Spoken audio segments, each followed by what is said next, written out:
الرحمن مدہامتان فبأي آلاء ربكما تكذبان۔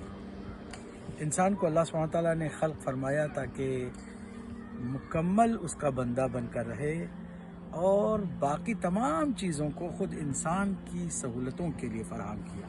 آج ہم آئے ہیں اللہ کے بہت سارے نظارے جو اس نے خلق کیے ہیں اس کو دیکھنے کے لیے اور اس کا شکر ادا کرنے کے لیے۔ نعمتوں کا انسان جتنا شکر کر سکتا ہو کرے تاکہ نعمتوں میں اس کے اضافہ ہو۔ اللہ سبحانہ وتعالیٰ نے فرمایا ہے کہ وَلَئِن شَكَرْتُمْ لَأَزِيدَنَّكُمْ، اگر تم میری نعمتوں کا شکر کرتے رہو گے تو نعمتوں میں اضافہ ہی کرتا چلا جاؤں گا۔ وَلَئِن كَفَرْتُمْ إِنَّ عَذَابِي لَشَدِيدٌ، اور اگر تم نے کفران نعمت کی تو میرا عذاب بھی بہت شدید ہے۔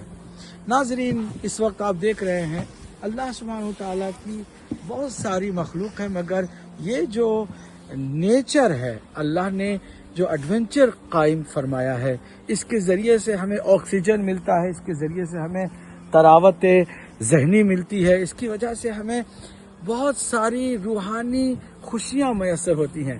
صرف شرط یہ ہے کہ ان سے صرف فائدہ ہی نہ اٹھایا جائے بلکہ اللہ سبحانہ وتعالیٰ کی حمد و ثنا کی جائے اور اس کی وحدانیت کا بار بار کلمہ پڑھا جائے اور اس کا شکر ادا کیا جائے۔ سورہ عنکبوت کی آیت نمبر 20 میں اللہ سبحانہ وتعالیٰ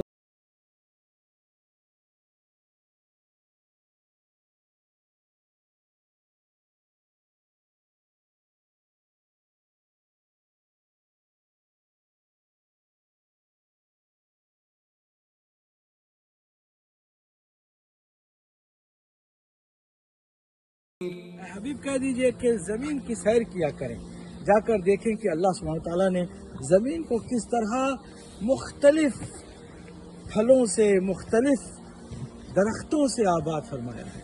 فانظروا کیف بدأ الخلق، دیکھو کہ اللہ سبحانہ وتعالیٰ نے ان تمام حسین نظاروں کو کیسے خلق فرمایا ہے۔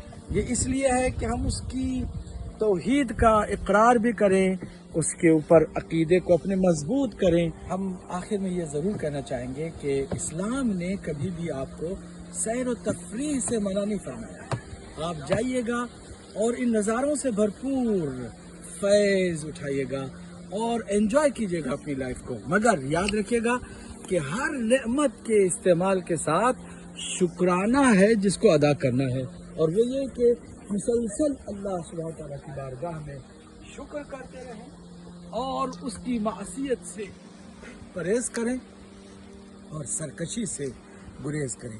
اپنا خیال رکھیے گا اور اپنی زندگی کو بہتر سے بہتر بنائیے گا۔ السلام علیکم ورحمۃ اللہ وبرکاتہ۔